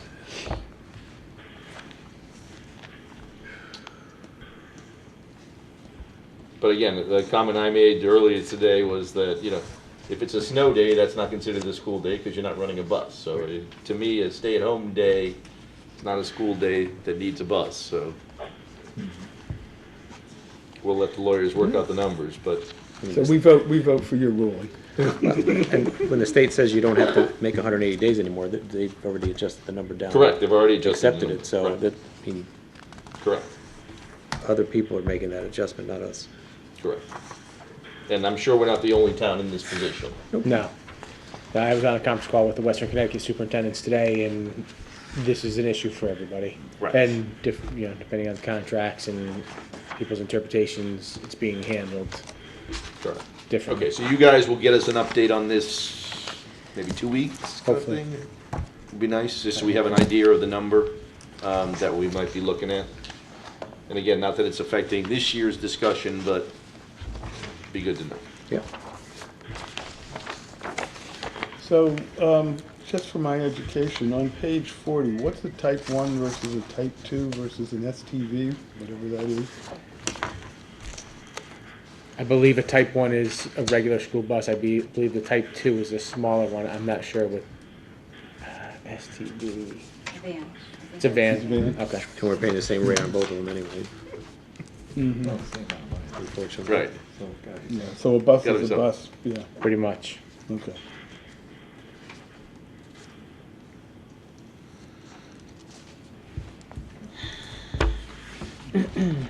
Now, I know this is a little sidebar here, but just because I'm reading it here, it brought up the idea.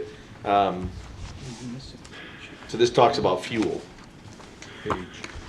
It's on 33, it's got nothing to do with the contract, but I'm just wondering, so in your overall budget, this is not a question I asked, but what was our assumed, assumed fuel rate. yeah, You know, because I have a don't feeling think- we yeah. might have a pickup there.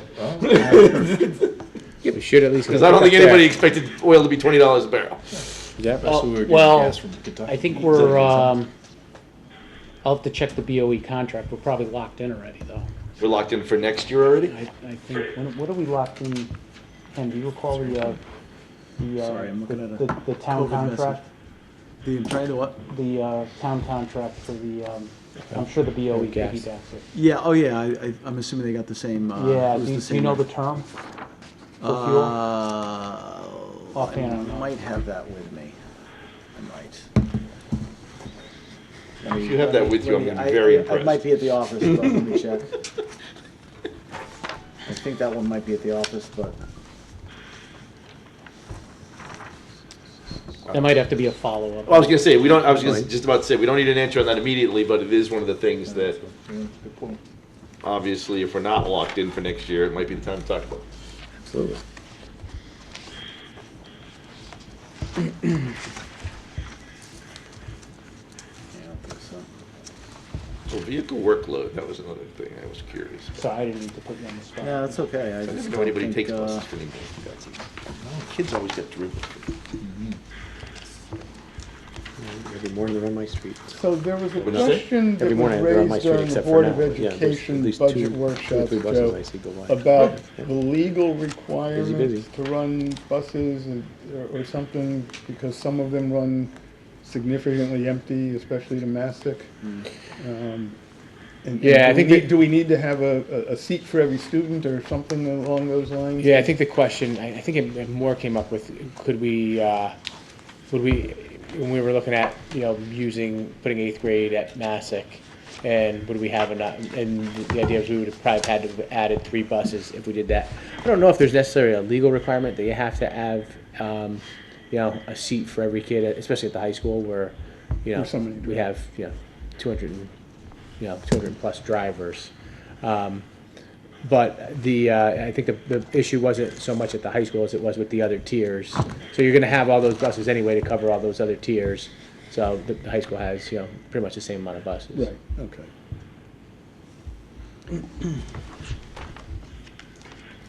Our current fuel pricing goes through August 31st of 20.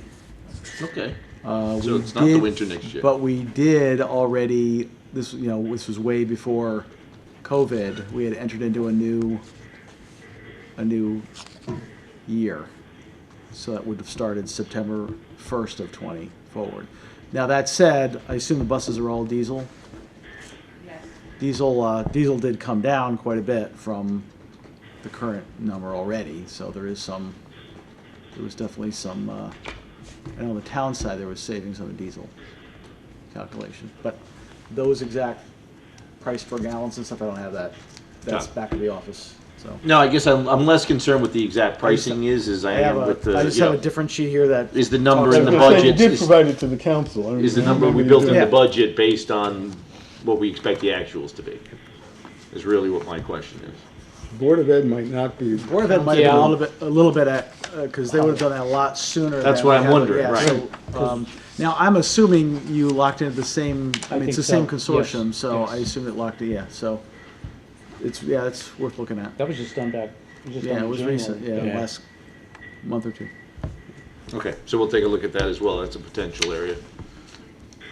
Okay. All right, I think the last thing was central office.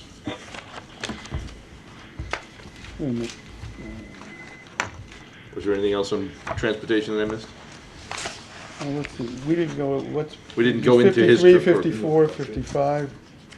Yeah, 53 didn't look that exciting to me, but I didn't. look So at 53 is just, be honest. is what's used for the budgeting. It didn't. And that's It wasn't that something exciting a chart. I received didn't from like the, that. Boring. from It the was a bus boring company, chart. actually, yeah. In case you wonder. It was part of the calculation, so I threw it in there. That, thanks. It was a fluff. Yeah, Exactly. it's a filler. It's a number page.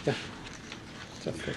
54, 55, 56 is just, to give you guys, looking at prior year actuals versus projection. Level 3 is the current year budgeted number, which ties to the detail, which I gave you, which is in the previous spreadsheets ending on page 52 there. So that's just some prior year actuals for comparison purposes.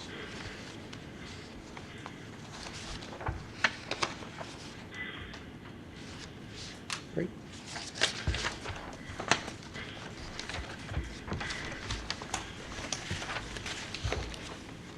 Then the last sheet. Can I ask you a question that might seem a little ahead of ourselves, but I'm going to ask anyways?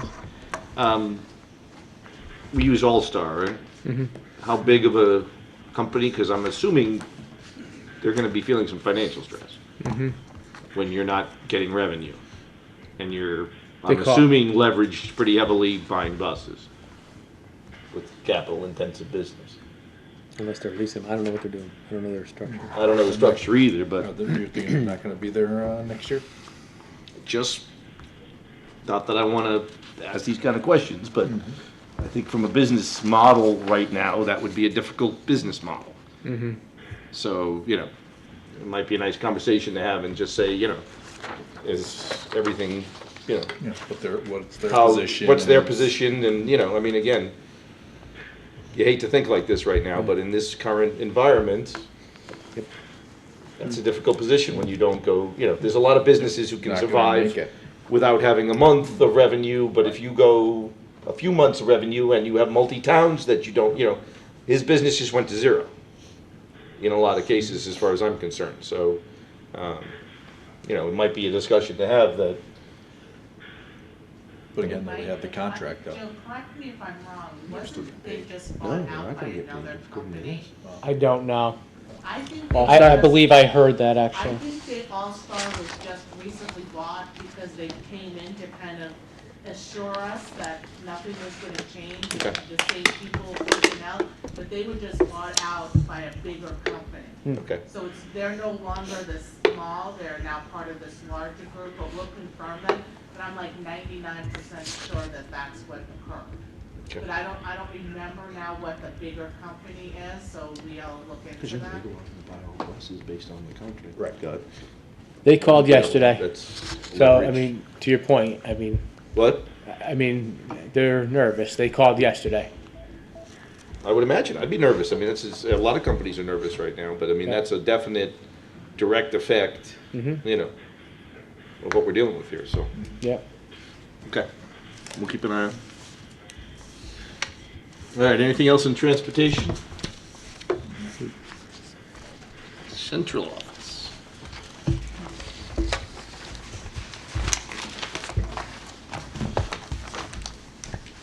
Now, this list is basically grouped by person, by position, because there's been a lot of Changes? movement in the last couple of years, so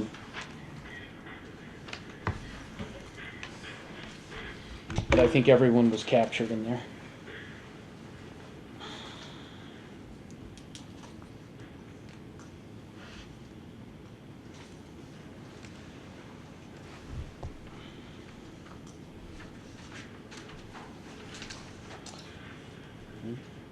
Student Transportation of America is who bought All-Star.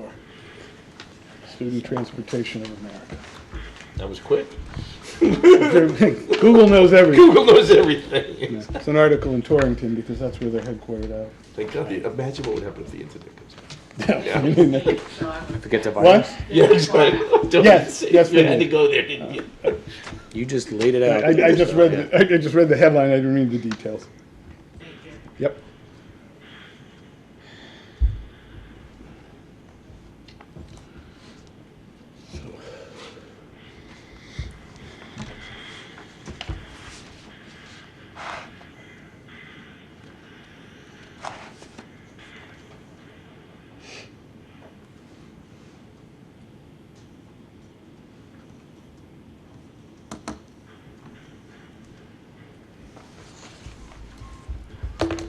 So in the budget for the upcoming year, where the Board of Ed's budget includes full staffing, a full permanent superintendent, a full permanent finance director? Okay. That's what was budgeted, yes. Yes. That was asking. Yeah. Okay. Yeah, I'm looking down and shaking her head. Okay. From deep. Yeah. But we did adjust down the director of finance person, lower than Bless what you. the salary has been. Okay. So it is actually lower than, the budget is lower than what the previous person was made. Because you think that's the going rate now, or? Yes, we did a survey Okay. and We will took the pay. median Be median under of what was in our direct need, and we're using that. Thank you. I don't know. You can answer it. Or I think that was, I think maybe proportionality, maybe they split it up. That's the one. We can get that later.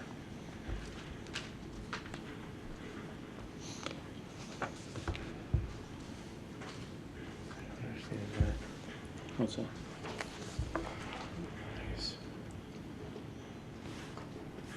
For 18, 19. Oh, no, he was there right here, yeah. Never mind. Yeah.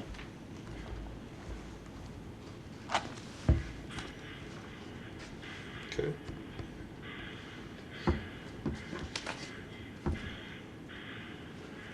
Anybody have any more specifics on this? I mean, At some point, you have to make your decision again. Yeah. And I think that number seems low to me, but I think that was the. So, Mike, there was a question, I know that you and I had talked about, or exchanged at least a quick email on. Joe, can you talk to what the K-5 coordinators do and what they do, what the value is and so forth? Please. Sure, thanks. Thanks, Steve. The K-5 coordinators, basically do all the, not, I shouldn't say all, but they do the horizontal and vertical articulation of all curriculum for, it's their K-5 coordinators in math, and that's Cindy Brooker, and Roseanne Houghton is for science. So they play a similar role as our 612 instructional leaders, coaching the teachers, getting them resources, developing, basically serving as instructional coaches in the classroom, finding assessment vehicles for teachers to use to gauge where their kids are at any time. So they do a lot of work. I'm probably not doing them justice in that quick overview, but I could even get you. I can get you even more than that. I sat, when I was the high school principal, I would hear about the K-5 coordinators, and it didn't really affect me as much. I sat down with Cindy Brooker, and she, a lot of the work she's doing this year is, there's this whole movement to the Common Core, which has been going on for years now. And there's a lot of, resources that say they're Common Core aligned, and they're really not, because you really have to dig into the standards of each thing. And it's not a matter of, okay, this textbook is going to hit all the Common Core standards for kids in third grade. That doesn't exist. And any of these publishing companies that say that's the case, they're lying to you. So what she does is she goes in, these guys, they go in and they look at the standards, and then they find the resources and materials, develop instruction for the teachers, especially at the elementary level when they're teaching, math, English, science, social studies, all in one room. So, Jim Augustine used to say it all the time. It's something that will be okay next year and maybe the year after that, but we'll start to feel it. And if you look at how our students did on the next generation science standards test and how they perform on the Smarter Balance assessment tests, it's a lot of that's the work of the K-5 coordinators. And you look where our elementary schools are, they're a big part of the success there.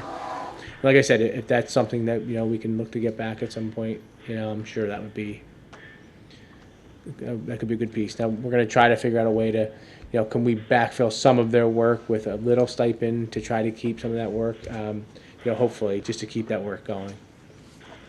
All right, so let me circle back to where I started with, with the list of the $1 million worth of reduction.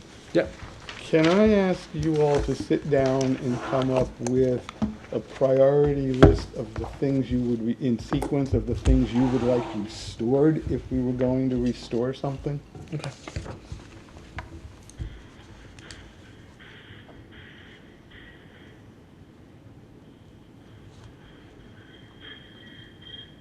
Steve, can I ask a question? Are you talking for this budget year or for Next year? For the upcoming year. This list that of $1 million worth of reductions that you're looking to restore for 2021 budget? Yes, I'm asking the question. Okay. Yeah, I mean, I have no problem. I'm concerned about some of these reductions. I've talked to various people. I've talked to various staff. I sat through every budget workshop of the Board of Ed. They went through every line. I've got the book here. And, there was a lot of stuff in it. And then when you put in, cut another 500, and the first selectman said, cut another 500, you're into things that I think, based on, things I've learned over the years, have value. Right? They may not be in-classroom teachers, but I'm like I said, just take the maintenance, which is probably not the most important thing, but maintenance has been frozen for a couple of years. They've reduced it again this year. Are we really going to put off doing things? Are we going to cover it through contingency? Are we going to do something else? Or are we going to have to bring it back a year from now? Because again, as Joe just said, yeah, you might be able to live without a K-5 coordinator for a year or two, but how do I bring it back? I might support cutting it if we say, hey, okay, and we've talked about over the summer needing to do a 3-year plan. If the 3-year plan says we're going to bring it back in year 2, then maybe we live with it. But I'm wondering what their take is. Fair enough. Thank you.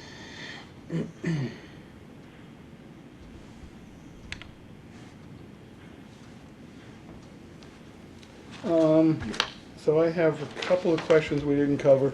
Do you want to take a 5-minute restroom break, or Sure.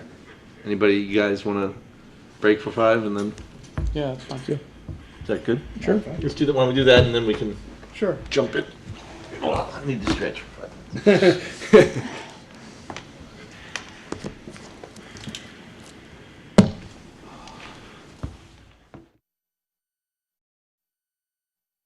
On all our questions, because you hit everything, and certainly in depth, more than we've I tell you, in historically gotten.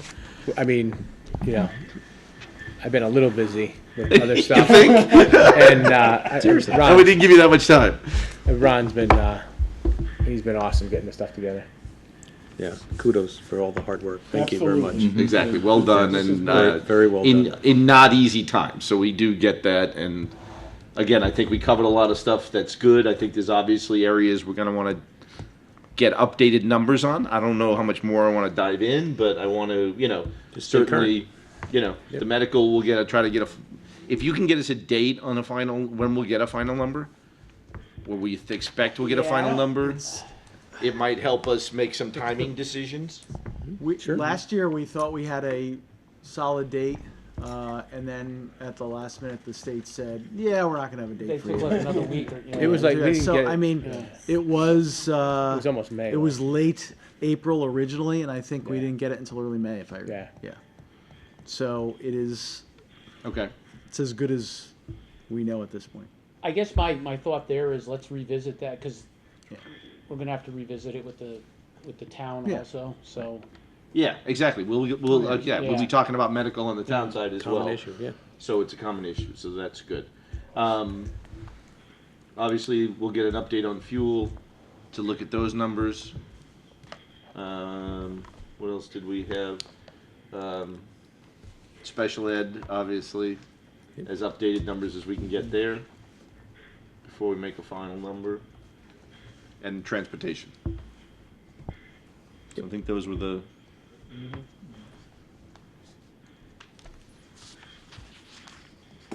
Transportation, you wanted, What we expect for this year. You wanted being- this year, Yeah. yeah. Just so we can have an idea on, Yeah. Oh, for, Yeah, like, I mean, do we, you gotta find out probably the next From the week or two from the contract. contract and Yes, lawyer yes, of what's yes, going on, just so we have an okay, update on yeah, that and yeah. everybody's, again, in these times that are difficult, I think the more communication that's out there and the more public knows that what we're doing and what's involved with it and why, will help. So, any of that we can share would be great. Is there anything else we wanna, I just have a couple of miscellaneous questions. you're on? Joe, Massac is currently in the process of reaccreditation. Is there anything in that process that might drive any future costs, either in 2021 or the next year, from any of their recommendations or anything? No, Steve, but I'm glad you said that, because I meant to say it in the beginning. I mean, this budget, when we presented this budget in the get-go, we just pretty much, like I said, with the issue with the staff member, that, we didn't have the psychologist downstairs. We pretty much just rolled current staff to next year's staff. It's not so much with the accreditation process. I don't think there's any big lifts there for accreditation that are going to be huge money items. And I'll double check with Dr. Greenwood and make sure I'm not speaking out of turn. But I don't think there was a lot of big ones there. But the state did change graduation requirements a couple of years ago. And those graduation requirements impact our current freshmen who will be sophomores next year. And, we have, it's not so much, they increased the number of credits you needed for graduation. Our kids already graduate. So right now it's 22 and a half. It's going up to, I believe it's 25. And most of our kids graduate with 26, 27 credits. It's, there's a few kids that's going to impact. The bigger problem, though, is the distribution of requirements that the state is doing, where we may have, I think we're okay next year, but the following year after that, we may have to look at some staffing increases, even if it's just temporary.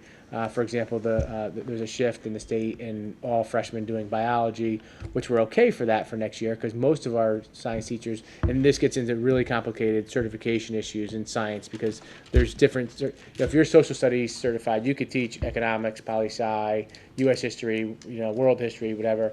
In science, there's a certification for bio, there's a certification for chemistry, there's a certification for physics. So you might get tapped a little.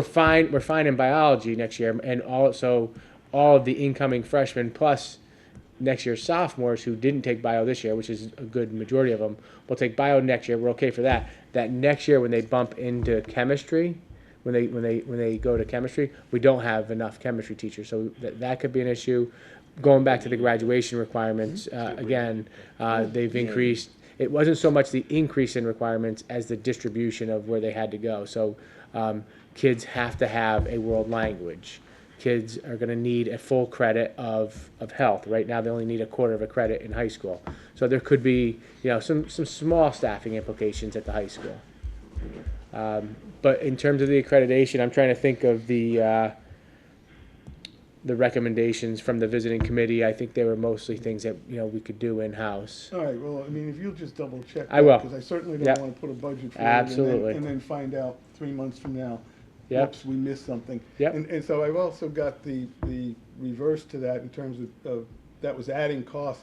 But is there anything in these reductions that we've proposed, that the board has listed, that would hurt, that would be viewed as a negative from an accreditor's review of our school system? I don't think so. Okay. I think not yet. Now, if we were to start looking at, beyond this beyond this $1 million, it gets pretty draconian. We've started to list things, and one of those things are, would be library media specialists. We'd be looking at them. We might be looking at them, and we would definitely get dinged on accreditation. Okay. I mean, their recommendation was that we have 2 library media specialists. We have 1 right now. If we were to go to 0, I think they'd have a major problem with that. I don't think, they're not gonna, we're not gonna lose accreditation because we have 1, but, that would be something that would raise a flag. Okay, just Yep. sort of track that and Yep. flag it if that's it. That's really it. I think all my other That was it? questions. Yeah, I mean, I think, well, I was gave you the expecting a longer list. list. I gave you my list, and you gave most of it to them, so I think I'm good, and I really do appreciate the thoroughness, the amount of detail. Obviously, I've got to go back and I have some reading to do here, but I really appreciate it. Yeah, no, I think they've covered a lot of ground, Absolutely. which is great. And again, I'm assuming, a month from now, when we're really looking at the final things, we may have more questions, we may have other things, so I'm sure there'll be a continual dialogue, as usual, but especially this year, if anything comes up that you think might impact this year or next, don't hesitate, you know how to get a hold of us. We want to be aware, we want to partner on this and figure out, how we're going to get through this, because, it's a challenge for everybody, and we're not seeing everything. Absolutely We all not. know there's going to be things that we're like, oh my God, we should have thought of that. And, no one's expecting you to have every answer today. Yeah, some of the So things don't- that have you know, jumped out Don't at be us. afraid to come and go, hey, we missed this. Yeah. No Well, one's some- going to look back and say, how'd you miss that? It's like, come on. Yeah, I mean, there's definitely some 4,000 things. things coming at you at once. You're going to miss a couple. Yeah, there's definitely been some things that have jumped out at us, like, oh, this could be a possible savings. This could be, Right. but yeah, what are those things that we're not thinking about? Yeah, we'll keep those lines open. Okay. Terrific. And I assume you want to, if we have any further questions, to send them to you? Yes, We'll send again, them- the same thing. I mean, we're pretty much on a weekly schedule now. Yep. So, again, if it's in between and you feel like it's something you're going to forget or pop it in, just shoot me an email. We'll continue to do this. Next week, we'll hit the town side to start with, which again, could be quick. If we want to go into other stuff, we're open. I mean, there was nothing locked in. How does everybody feel about the capital time frame? I mean, do you think we should, what did we originally have scheduled in the calendar? I think it was April 9th. Right. I mean, Well, we have what, 1 or 2 meetings? We have another meeting before that? Yeah. We can decide next week if we want to push Exactly, it out. okay, yeah, exactly. So let's just not make any decisions tonight, because we don't know what the situation's gonna be, and we'll see how things look a week from now. Hopefully, we'll all be getting out still. Who knows? But who knows? Again, we're gonna roll with the punches as they come. Yeah. All right. Anything else, Ken, that you concerned or? No, there's questions or- one thing that came up this week, which I don't know if it'll impact the Board of Ed or if it does, how material it may or may not be. But I know on the town side, based on the original letter we got from Aquarian, they were going to be pursuing a rate increase with Pura. We didn't budget what they said they were going to ask for. We did it based upon what Pura typically awards. But they did notify our Public Works Director this week that they were no longer going to pursue that increase. So I don't know, again, check on it. whether or not, just something to look into. I'll check on Because- electric rates too. What's that? Great idea. There you go. Electric rates. Yeah, so, Yeah. Yeah, no, these are the things that, we are following. so that will be one thing that we'll definitely talk about on the town side. We may have something there and. Yeah, I mean, the town side, obviously, we I could mean, we're talk, not there's a sending you couple other list of things that. questions, 'cause Yep. it's the same. Yep, and there's a couple other things we'll go over, but. Ron gets to come but back no. again. No, I have nothing if you else, did- but I wanna reciprocate my thanks to Joe. You've been great to work Amazing with. job, yeah. And I know Ron's been helping out a lot, but it's been a pleasure, so thank you for all you're doing. Yeah, thank you. Right back at you. Thanks. All right. Want to make a motion? Move to adjourn? Beautiful. Oh, thank God. Well done. Thank you, Rebecca.